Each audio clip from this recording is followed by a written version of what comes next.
Here's a YouTube result. Oh, seriously? Hey, how's everybody doing? Good evening and welcome to Shared Space with myself, Chap. Quida is getting checked in, and we have our two guests ready to go tonight, Miss Blanca Tapahuasco and Nicole Mosby Taylor. Welcome, you guys. Thanks for doing the show tonight. Thank you for Um, having me. You. of course, Blanca, if you'd like to introduce yourself and some of the things you got going on right now. Yes, I'm Blanca Tapawasco. It's a pleasure to be with everyone this evening. Um, Currently, I am working in collaboration with several community members to provide bilingual classes for adults. So, this is a novel idea where we take adults that want to learn Spanish or English, and they have maybe some knowledge from high school or they need to brush up. I know that David can attest that he can understand Spanish, but the literacy might be, or the practice might need some help. And so we have been providing a pilot program, and we are on our third week. We have one more week next Wednesday. It is free of cost, and we are meeting at the Mora Crossman Recreation Center from 9:30 to 11:30 on Wednesdays.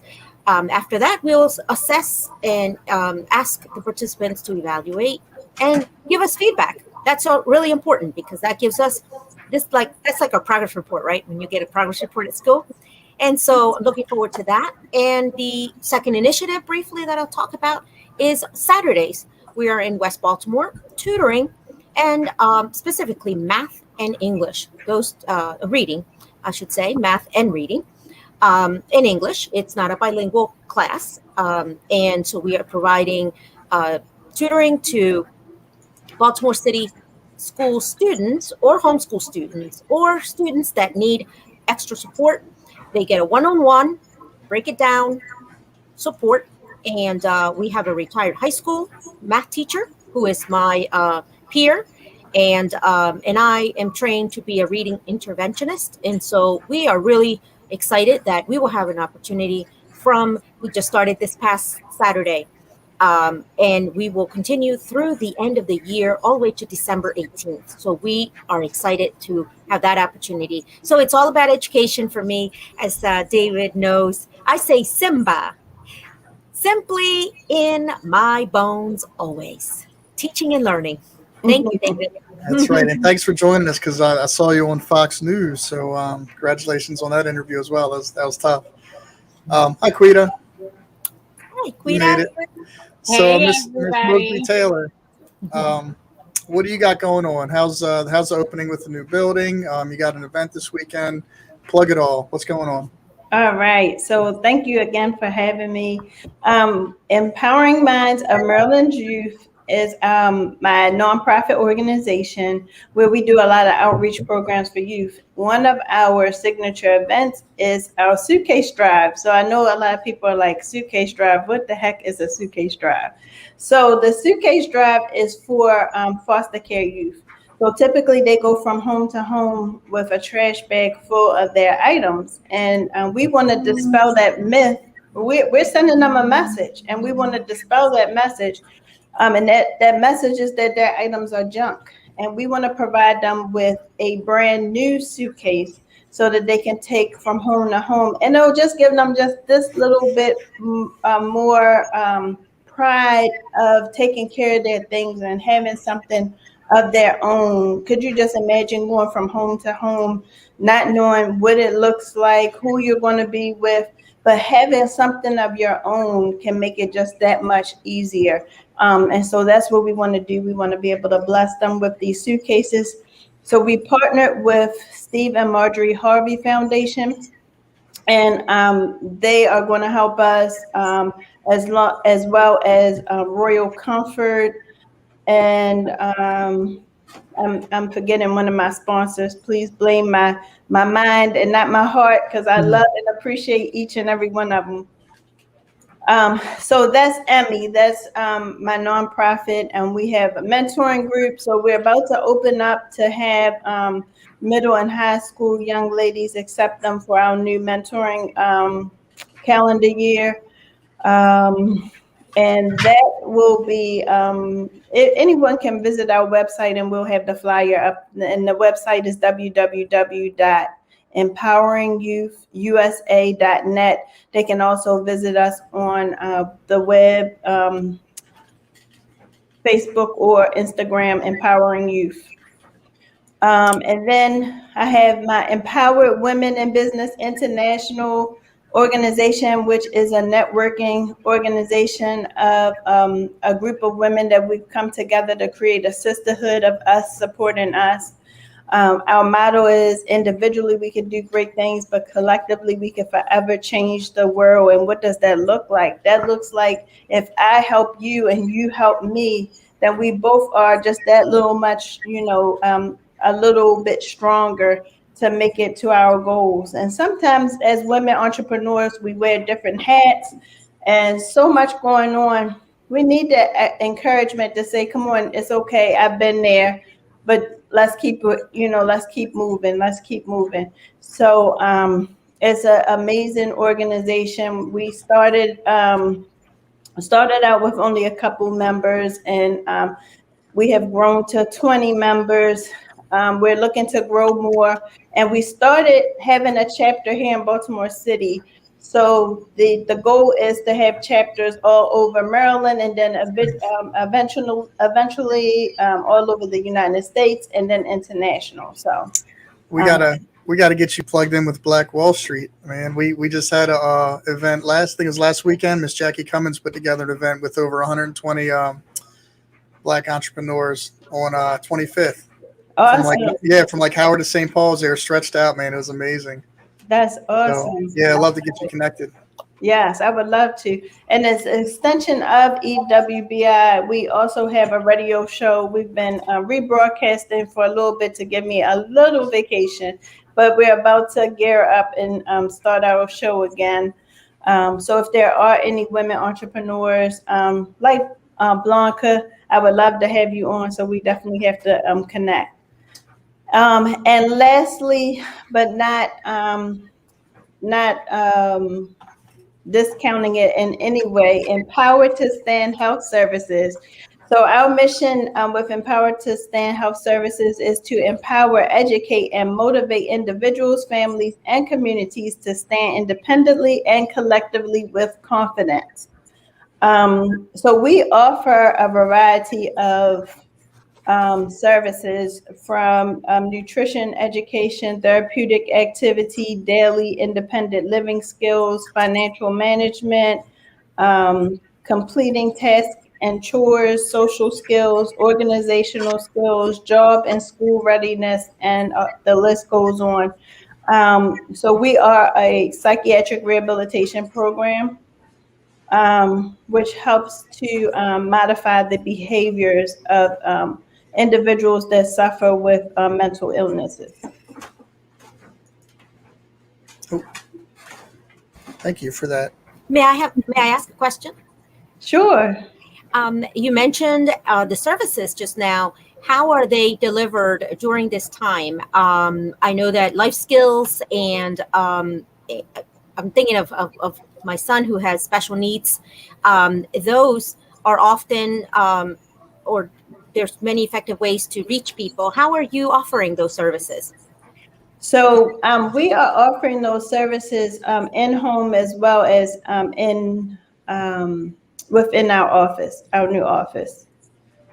And so if somebody wants to get in touch with you because they actually need those services for their mental health, what would be the best way for them to reach out to you or make an appointment, or how would that go?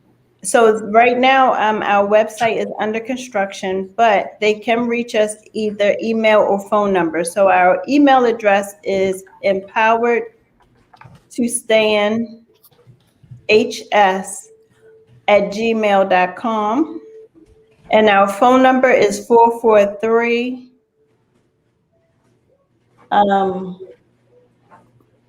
33. I'm sorry. I'm having a brain fog because you asked me. Give me 1 second. Take your time. You don't call yourself that often. We know how that goes. I understand. It's 443-733-3911. And thank you for being so understanding. And one more time say it one more time. 443 Yep. 333-3911. Okay, and it's easy. It's an easy number, so everybody should know it now and forevermore. Boom! Look at that.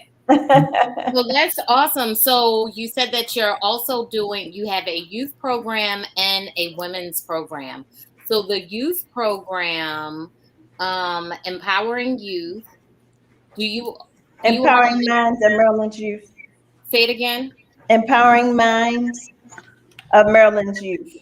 Empowering Minds of Maryland's Youth. Yeah, I you missed got it. several words. No, it's okay because the Facebook and Instagram is Empowering Youth. So you was right on the money. Okay, and so that's what I thought. I'm like, I feel like I follow Empowering Youth on Instagram, but you just confirmed that. So that totally makes sense. So what do you all have going on this fall for anybody that wants to get involved with that organization? Or We are always looking for volunteers, mentors, and right now we are looking for our youth to start the mentoring program. So if anyone has a child in middle or high school that they think a young lady that they think would be interested in joining our program, we would love to have them. We're in the process of trying to decide if we're doing this. We really want to do it in person, but with the numbers climbing, we have some concerns. So normally it would have started by now, but we've been taking it a little slow, just to see where things are happening, because we don't want to start off in person and then have to go virtual or vice versa. So we're just trying to see if people would just bear with us. We're going to get it together and decide and be able to move forward. But I promise the young ladies have a amazing time. Our last session, we had a young lady who is a chemist, a Black young lady chemist. So you don't see too many of them, cosmetic chemists. And so she came and she made a facial cream with the young ladies. And so one of the young ladies, our middle schoolers, went home and told their mom, they were like, I know what I want to be now.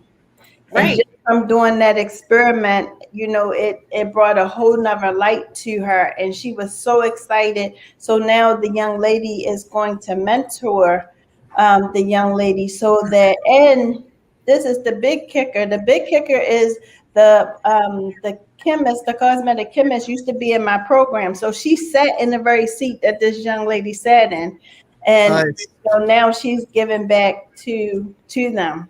Yeah, you basically train the trainer. Yes, yes. And they're amazing. Oh my goodness, my girls, they always come back and give and love on the young ladies. And, so I have several that do it. And because of it, we've also opened up the Orange Van Jones Collegiate Scholarship, where we normally have a scholarship gala each year to provide them with a scholarship for the young ladies who do come back and help. But unfortunately, due to COVID, we canceled it again this year. But we're definitely going to do it next year. Yeah, I know a lot of programs have been having issues trying to figure out should they do in person, virtual, hybrid, what is best. But I don't think we're going to know. Like, I feel like the statistics change on a daily basis, with the exception that the numbers are constantly climbing. Yeah, and it's getting worse for our youth. If you look Yeah. at, I'm looking at a couple of schools that recently came out with this outbreak, and Yeah. these poor babies are, in ICU and on life support, trying to fight for their life, and that's just not worth it to me. But for the same token, our babies need that type of in-person, good communication with peers and interactions, because they've been so closed up. So it's definitely a difficult decision. And honestly, I've just been praying about it to see which way God leads me. Look, Listen, I want I to get it. comment real quick because Go ahead, that's a Chad. good point. Is the importance of communication. I want to redirect over to Blanca because one of the things that she does with this class is communication. We bring people to the table who need to learn or want to learn English. we're in the same classroom with people who want to learn Spanish, and there's a unique thing that happens when we're learning together, right? We're kind of like being vulnerable with each other as a community. In Right. that vulnerability, we're able to, Build relationships. gently, like, help each other. That's not quite how you say it, or this is what you want to say. The communication is so important. I think live is always important, but like you said, we have to be careful because of COVID, obviously, and everything. But communication is key, and that's one of the things that is so valuable about the program Blanca's doing is bridging. So like just bridging the communication gap, right? I can learn Spanish in high school and never use it, but I'm able to practice it with Spanish speakers, and they're able to practice English with us, and it's like it's a really unique environment, and it's very important. A lot of obstacles our youth in the city specifically um, have to hurdle is one is transportation, getting to programs like yours, Nicole, like Blanca's. Just getting there can be a struggle. Communication can be a struggle. Mental health, like all these things that you guys are addressing in the community with the work and projects you're doing. Um, they're all so important and valuable. And I would love to see a marriage between some of the efforts you're doing, Nicole, and some of the efforts Blanca is doing. Because how much, I mean, we can articulate and talk about the value of it, but if you're girls that you're putting out and you're sending forward as a message into the future of hope, um, how much more valuable is that message when they can speak it bilingually, right? Right. So, That would yeah, be some of the amazing. comments on that. Yep. Listen, chat, dollar signs. That's how valuable it is. Because Yeah. on there a translator and they're Sure, because bilingual and they have whatever other skills are underneath all of that already exists. and Listen, I was that was having so powerful. I wanted to start snapping like, you was there you doing go. the work.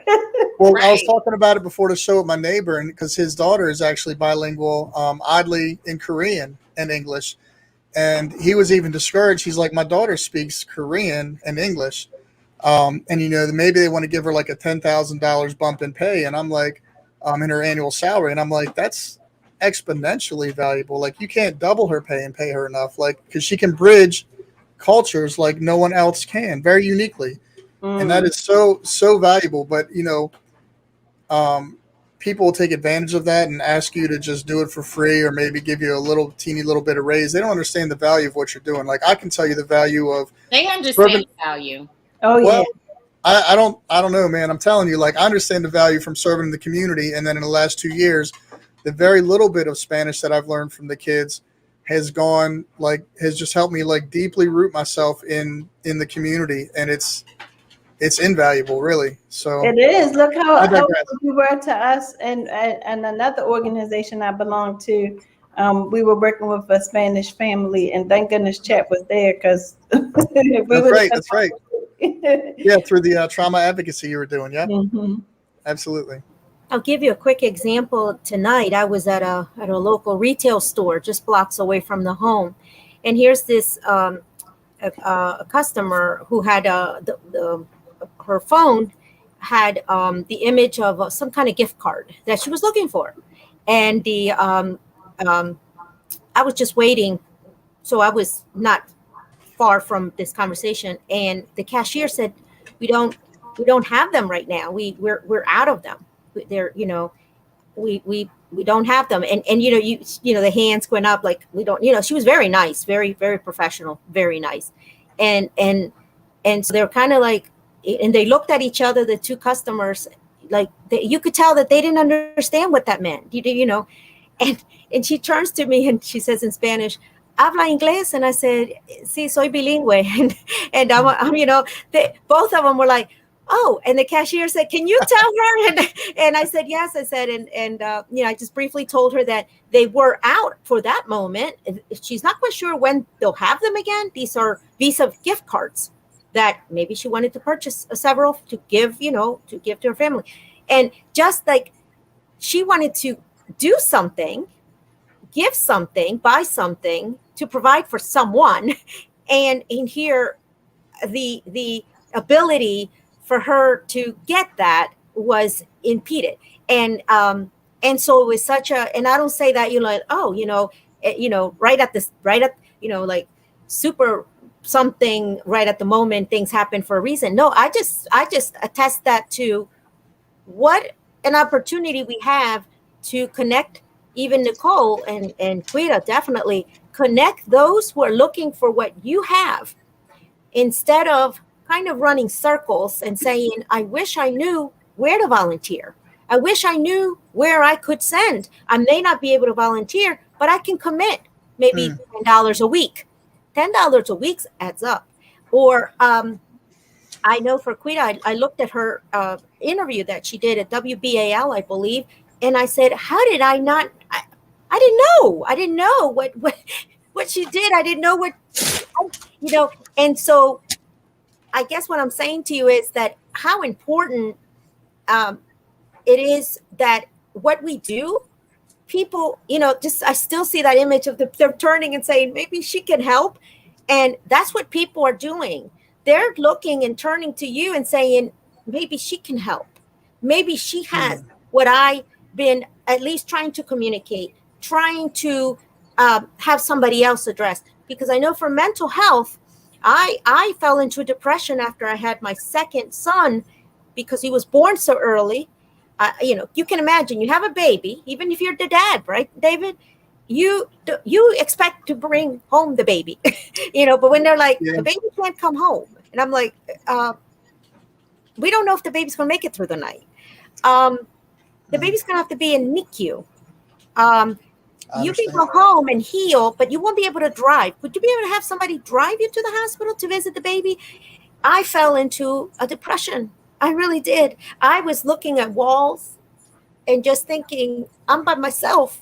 And my husband needed to work, of course, like you're, but when you need to work, be the provider, be the one who needs to figure it out alone, even at the almost 8 billion people, we know, all of us can know, to feel and know and understand, to be alone. No one should experience that. No one, no one. And I was able to call and get help, and had some friends who came and helped, but not everybody does. And you can imagine. So then you don't know the language, or you don't know what to do next.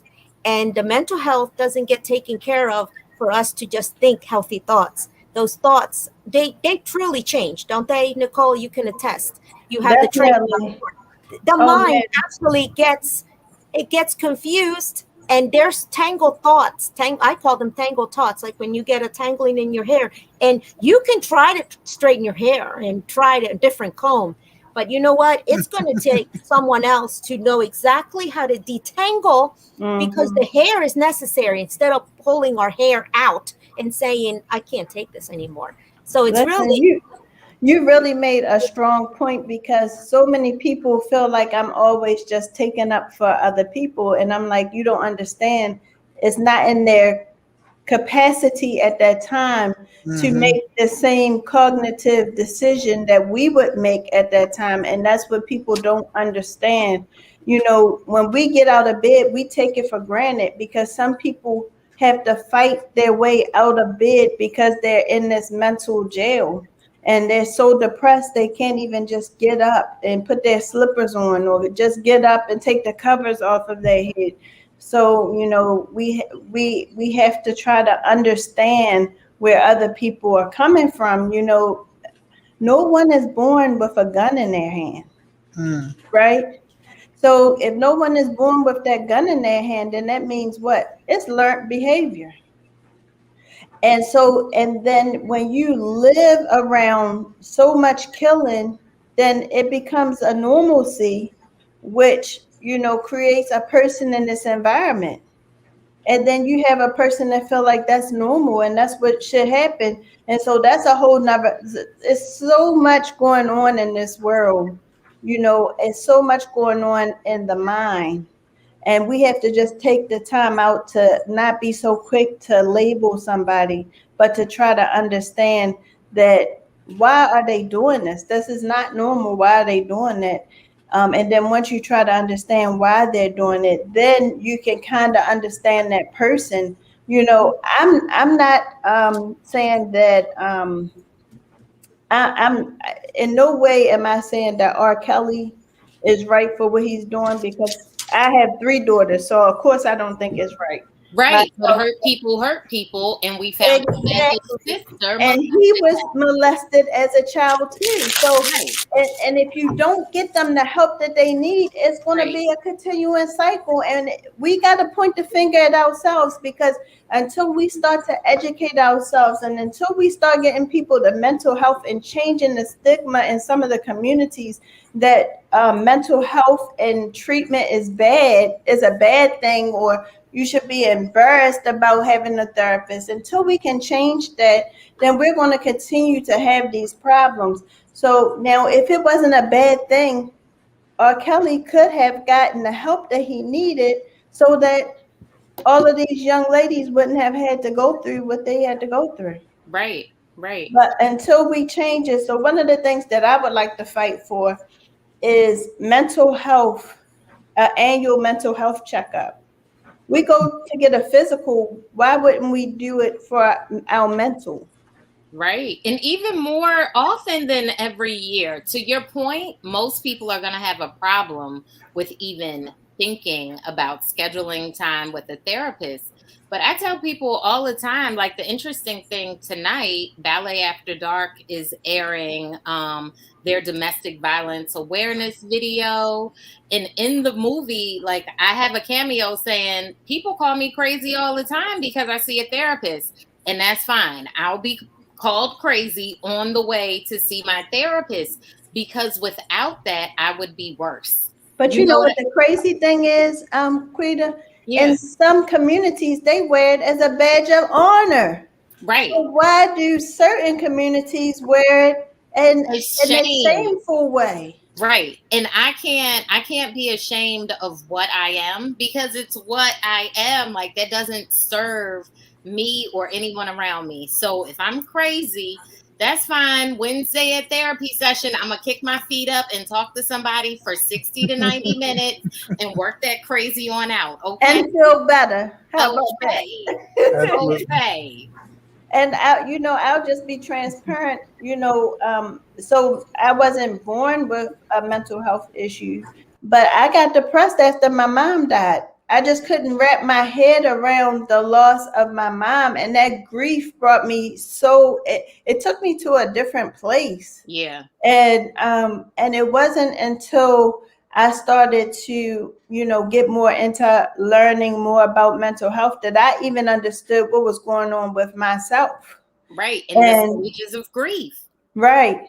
And so you don't know, like, until you're already in the midst, and you're like, wait a minute, like, why does my house look like this? This is not necessary. This is not me. But it's not me. It was me being depressed, and I had to understand that. So it's okay to say that you're not okay at times.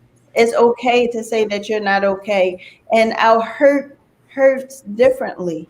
So some people can grieve and they can just move on, and they just pick up and where they left off. And then other people, they have more, a more a difficult time with dealing with their grief, and that's okay too. So just meeting somebody where they are and just build off of that is so important. Absolutely. So I go would ahead, Blanca. welcome that opportunity. I thought of that when before we even really started, I think, with the four of us, thinking that it would be great to have an annual event. And it's not so much showcasing, but seeing the progression of we started here and this is where we are, Hmm. and allow people to see that Hmm. if it wasn't for someone, and being transparent, like you said, Nicole, and if it wasn't for someone who believed in me, or if it wasn't for someone who maybe gave me a call when I least expected, or if it wasn't Yeah. someone who believed in me enough to say, you know what, I'll hire you, you will train you, we'll invest in you. And so it's about, it's almost, I'm thinking it's really, we talk about capacity and building and people and empowerment, which those are results of actually being supported to begin with. And Hmm. I Absolutely. think of how people are cut. Like we say, hurt people. But Yeah. there's a lot of people and I don't disagree with that. In addition to it, there's a lot of people that are bleeding on others in so many ways, and we don't know what to do with that. We say, "Oh, wait a moment, this hurts. Yeah. Is this my responsibility? Now I don't know what to do with this. You just shared with me that you're hurt, and that's where you can come in, Nicole, and even Quita, because I'm thinking, even look at the four of us, and it's not showcasing. I'm not trying to do that, but look at the four specialties, Hmm. experiences, backgrounds, languages that if you took one person and someone who's having some mental issues because they lost their job, they no longer had a home. So then Quita, it fills in. And then they call someone because they need some connector, some resource, and they call David and say, "Do you know anyone?" But then that person happens to be Hispanic, and they don't even know Where to go? where Hmm. how to communicate. And so then they have three life events: this housing, their mind, and their ability to speak. Yeah. Hmm. And that's where it really meets the core. I call it our core. Each of us have a core, and it's not just the beep beep beep, but a core where it says, if I don't take care of me, and if I don't take care of my family, and so many, I think, Nicole, you know this, so many will take care of their own, but they also don't, at the same time, they don't take care of themselves. Yeah. And so then they're wasting away. It's like a pencil, and they're sharpening their point and saying, "Okay, son, here you go, daughter. Here you go, daughter." And they don't realize that they're almost on the verge of saying, I have no support, but I got to support someone. I got to do this. I got to do that. Mhm. And that's part of just also, I've been reading about how trauma bonding can be, as you mentioned, Nicole. Somebody has seen violence so long, they would not know what it is if they didn't see it. Right. They act if someone all of a sudden offered a mentoring program where there was no strings attached? They do not want anything. They're not asking for money. They're not asking for anything other than, would you come and learn about a trade? Would you come and learn about a new way to, maybe there is a business that they want to open. But it's almost like a safe place is not anything they're familiar with. Yeah. They don't recognize it. They don't wouldn't recognize it. So we can't expect, at least I can't expect someone to come to a safe place when they're tattered, not as a person, when their clothing and life has been tattered in such a way they're like, what can anyone help me with? Because I don't even know if I'm going to survive the next day. We Yeah. don't know what's been happening closed doors. The pandemic also has brought to light, we don't know how much abuse, child abuse, has occurred. We don't know that. And even if we knew the numbers, we would be probably astonished and shocked. But Right. Right. at some point, parents and caregivers said, "I've been taken care of so much, I can't do this anymore Yeah. unless I get support myself." Yeah. ACEs is real. Adverse childhood education, adverse childhood experiences. We have to really look at the traumas that people go through, because based off of the amount of traumas that they've experienced gives them an ACE score, and that ACE score, the higher it is, the more likely they are they could die faster than anyone else, that they could be on a controlled substance, that they could, just different other additional traumas that can happen to them just from how they grew up as a child. And then you talked about the flight and freeze. And that's so important to understand how that normalcy happens, because once you create that normalcy, then hearing that gunshot is not normal to me. I don't even duck anymore because I'm used to hearing it. You know what? Absolutely not. Right. That's trauma. That is a traumatic response. That should not be anyone's reality. But to your point, that is so many of our youth's reality. And it's just mind blowing in so many ways. We definitely need to focus on crime, youth activities, the resources that have been, stripped from our communities. There's a lot to be done. And to your point, Nicole, a lot of it does have to do with mental health. Like, people have to recognize that they deserve this help, that they deserve better for themselves, and that there is better, because sometimes it's not apparent. Like, Baltimore and all these damn vacant and blighted buildings, I can't get with it. But what can I do about it on a daily basis other than say, hey, we would love to backfill these lots with tiny homes and bring some urban gardens up in here. But if there's no budget or community to support it, it's not going to be done. That's right. That's right. And we also got to teach people to love themselves. Because if you don't love yourself, it's kind of hard to love somebody else. It's kind of hard to love your neighborhood. It's kind of, I hear people hating on things as small as the Baltimore Ravens. But I'm like, you live in Baltimore. So because I live here, I love my city. I'm born and raised in Baltimore City, and I love my city. Right. And yes, we have some not unsavory. Yes, thank you. Many challenges, but we can rise up. A lot of beauty in Baltimore City. Look at all of us, how we've come together in Baltimore City. So, I'm one of those people. I hate to hear these people who live in the county kind of like look down on us and want to bring their righteousness to come save Baltimore City.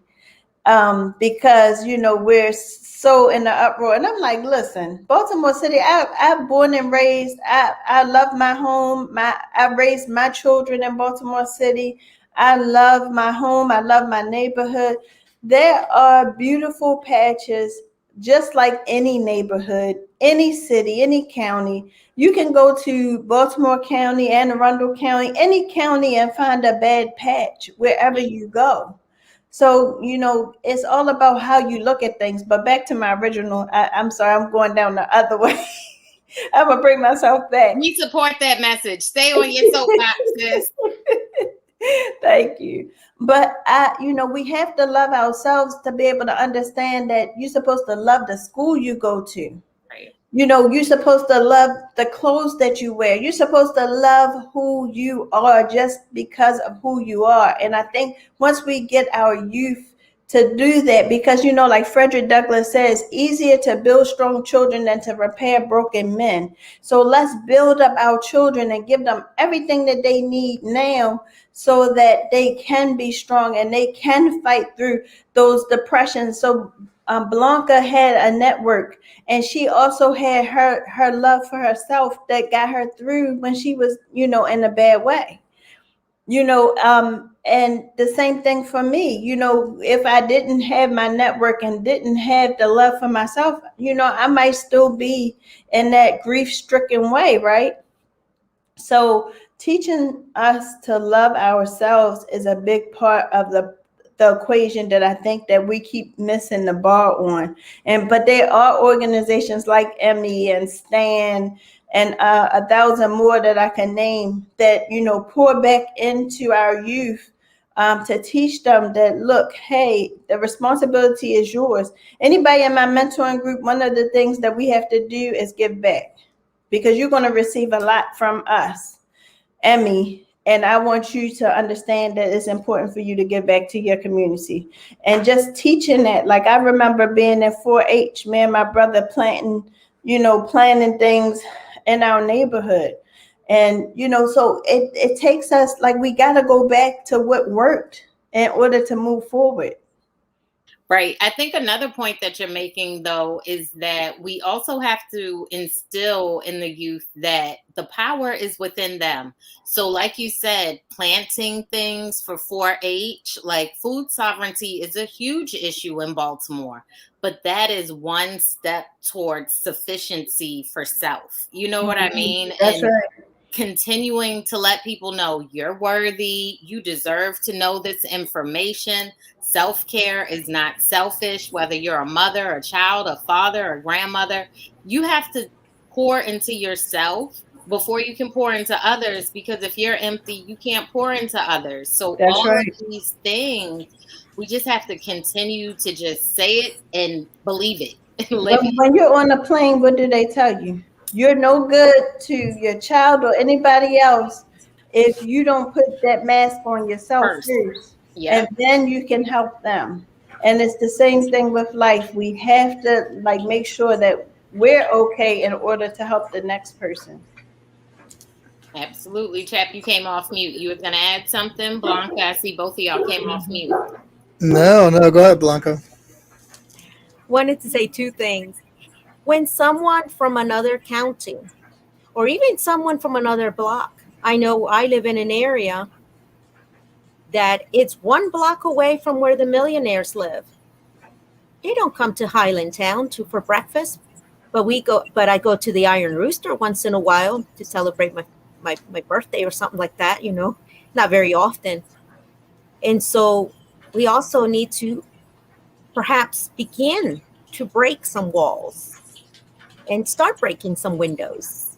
Just like you said, breaking the stigmas that just because I live in a certain block doesn't necessarily mean that that neighborhood isn't perhaps worthy to be financed, because ministry is going to cost life cost and pain cost also. And so when we hear, it's painful to hear someone else say, wow, boy, those kids, um, they don't look like I mean, they're, uh, can I just be transparent with you all? There are a lot of neighborhoods in Baltimore, as you know. However, not all neighborhoods are neighborly. Hmm. And it's not a criticism. I like to be aware. And I wouldn't say that I wouldn't visit a place because I don't live there or I don't feel comfortable there or I wouldn't want to be there or wouldn't want to live there. But unfortunately, we are at a crossroads where we can identify ourselves for who we are, Quida said, for how I speak, Blanca said, Blanca speaking here, I'm not speaking for Quida, but I'm just quoting her. She said, I'm going to be who I am and I'm going to speak what I do, what I speak. But we are still, I believe, in a city where it's still maybe adjusting to the size, what it wears. And what I mean by that is that not all neighborhoods are as open to say, Hispanics are welcome. Not all neighborhoods are there. Um, I can name a couple, but I remember my son coming home and saying he was a little bit upset. When you're 4 years old and you come home upset, you usually have tears. And I said, "What happened?"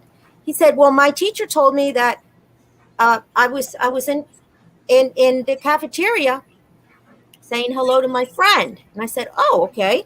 My teacher said, "We don't speak Spanish in this school. We don't speak Spanish in this country. We speak English in the United States." And I said, "Wow." I said, "Wait a moment, you were in the cafeteria?" "Yeah, I was just saying hola, ¿cómo está?" to my friend. And I said, "And the teacher said that we don't speak Spanish in the school?" I said, "Okay." And he said, "Yeah." So he said to me, 4 years old, 4. He said, "I'm never going to speak Spanish again." That's what they want. And sadly, it was someone who looked like us, because to me, they had 2 eyes and 2 ears, a nose and a mouth.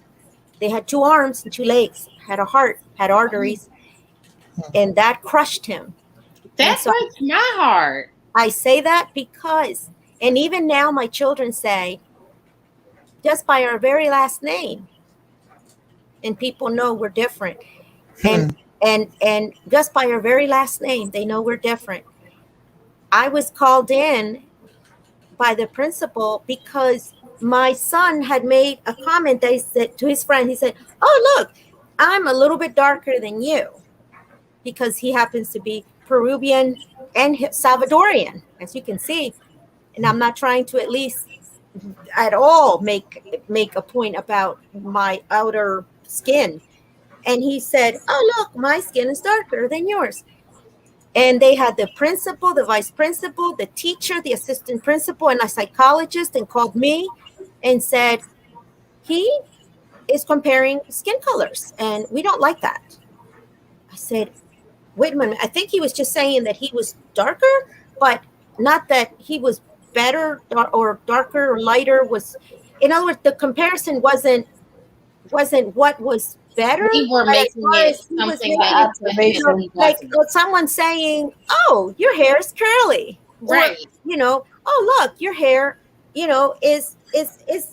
I've heard this from girls. It "Oh, was I like an your puffy." observation, They'll say not that. a paper bag No, test to say my skin color is better than I've, yours or this no, skin color is I've, preferred. It was an no, observation. I've heard girls say, "Oh, look, I love my puffy hair," and to them, that's part of them. And Yeah. when I share that, yes, and I love my wavy hair, and wouldn't want it different, And we should, but and that's my whole point of yes, getting us to love who we are and exactly, embrace who we are. And yes, and there's without it having those type of stigmas to yes, it, and in a condescending way, when we're not necessary, when we're innocent to what we're saying. And you yes, can kind of tell by the conversation if someone is innocent to what they're saying versus someone that's being cruel in what they're saying. So, I really I would have been at North Avenue the next morning, and they wouldn't have liked me that well after well, that. and sadly that year ended, and I was told, because I lived on the even side of the street, my child could not return to that school any longer. I want to back up and comment because I know Quita was thinking it that the teacher that spoke that into your this discouragement into your son's life was miseducated because there is no official language in America, not English, not Spanish, nada. So I think that's significant because most countries, almost all the countries in the world, have official languages that they operate for their federal government, except for the United States And we do not have one and haven't had at one for all. years. So for someone to say we don't speak Spanish, no, you don't speak Spanish. Like, And let's be clear. and my experience working with the schools in the student learning center during COVID and volunteering in the schools, they are whitewashing the kids. They don't want them to hold on to their heritage. They're not teaching them Spanish. They're discouraging them from using it. Um, Even their assignments that are in Spanish, they have to respond in English. And the parents at the rec, they communicate like my children don't want to learn Spanish because of the environment. They're being told, they're being taught that Spanish and this is just Spanish, let alone you know going on to other divisive concepts like politics or gender or skin color, race, etc. But just in my experience at the school with the Spanish, um, kids are embarrassed to be Spanish. They don't want to hold on to their language. They don't. Um, Parents are looking at me like, "Can you help me?" And of course I can help you because I think it's so important that we know who we are. We know where we come from, so we know how to get where we're going. Right. I'm Native American. I'm Sicilian, which is North African and Italian mixed. In Italy, they would call us mulattoes, which is a derogatory term. Um, I'm an American mutt, but I know where all my people are from, which helps me understand how to get where I'm going. Right. So one path that's right for the one person might not be right for me, but and like Blanca said, like breaking down the barriers and breaking windows and kicking down doors and I'll tell people on the daily, like at least once a day, I'm telling somebody I'm from Park. I go from Park Heights to Parkville, Harlem Park to Hamilton, Sandtown to Greektown. Like we're breaking down the walls, and we are in people's neighborhoods and communities because we love people, right? And we bring people, so not solutions. We just bring them opportunities for better quality of life, whether it's job opportunities, it's health services, it's education, it's housing, it's feeding people. And I love our screenshot for the show right now. Like this is what Baltimore looks like. Really, I mean, we need one more black person on the show, and like statistically accurate, right? I mean, they teach my sons of color in Baltimore that sure they hear the word minority so much, but guess what? Like you live in Baltimore, 70%. It's something upwards of 70% almost It's African almost American, right? 70%. And Yeah, what's and crazy for me as a black woman, like that was such a blessing growing up in Baltimore and not being a minority in so many ways. Even though America's telling me you're a minority, like amongst my peers and growing up, I was heard, I was seen, I was how about that? represented in going to Spelman. Like a lot of those women weren't seen, weren't represented, weren't heard, or they only recognized that they were because they were of a certain class, of a certain, ideation. Like it's just That's interesting. Twilight Zone. Yeah, but growing up in Baltimore really like puts a different perspective on things because we aren't a minority and we're able to speak the truth, and Baltimore knows its history. So it's very different than a lot of other places. I think we're very fortunate, and I wish the kids understood that as well. And They in do. closing, We teach them. Go ahead.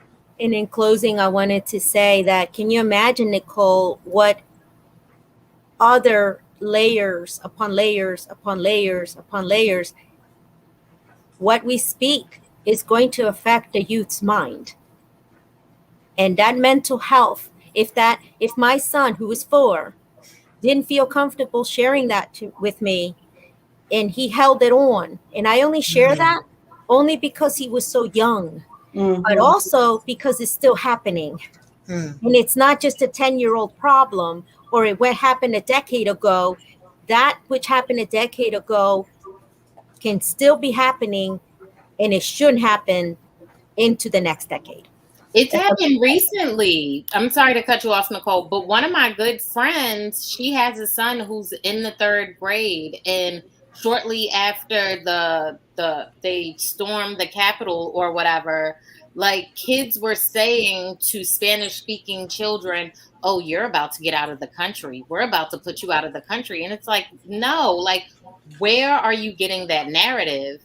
And why are you repeating it? Like, what is happening in your household that this is what you feel comfortable saying in school?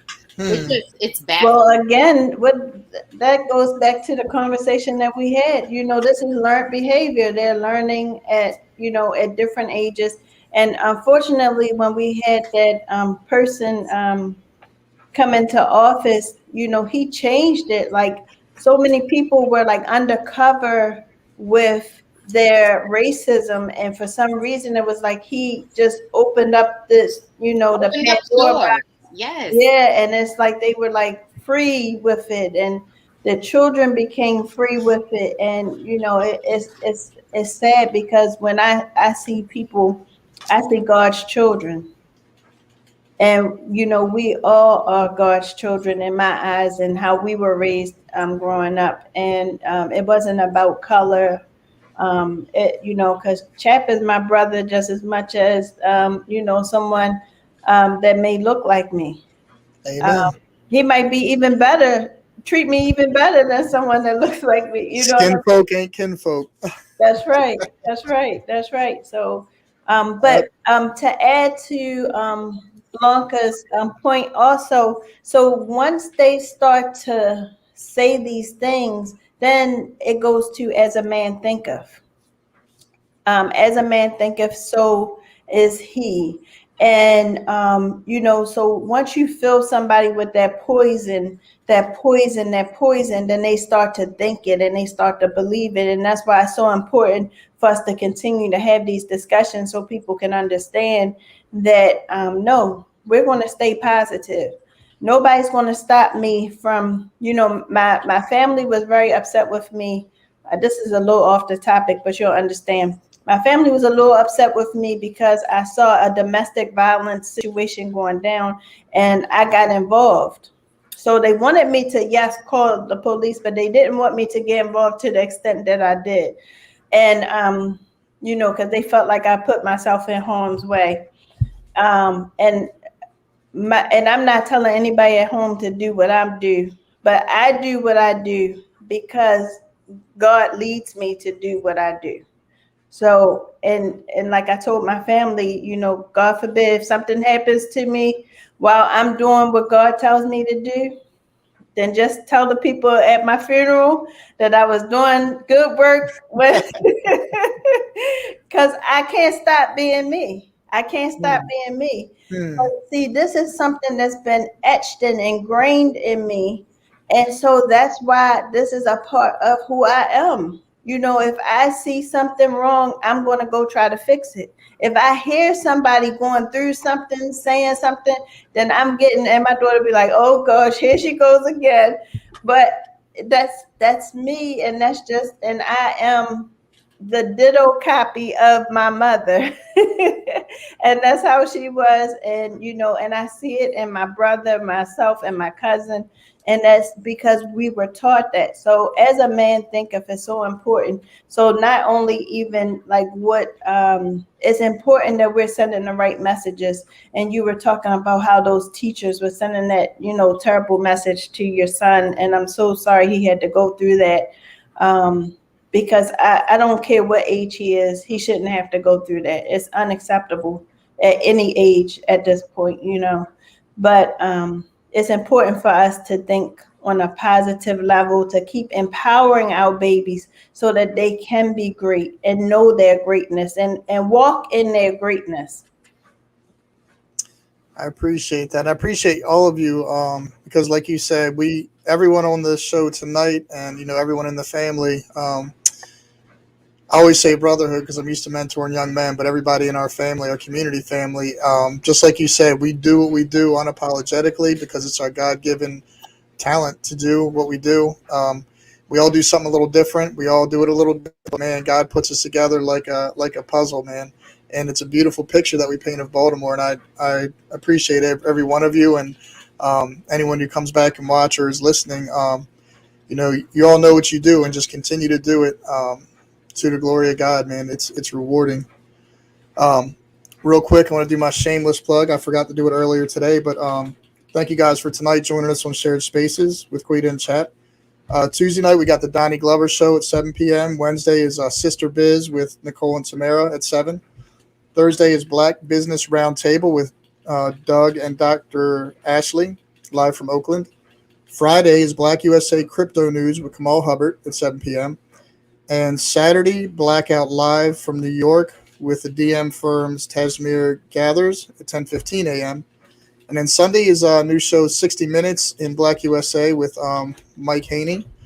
And, of course, Monday to Friday, 10 a.m., Donnie does blackusa.news, 10 a.m., and he does his show on 7 p.m. on Tuesday nights. He always has exciting guests because he's got the black book for the heavy hitters. So you guys appreciate your time tonight. Appreciate everybody watching and tune into the other shows. They're covering great content, and just like us, we're loving on our cities and loving on our people. So thank you all for tonight. God bless and good night. Good night. Good night. Thanks for having me. Have a great week ahead, everyone. You too.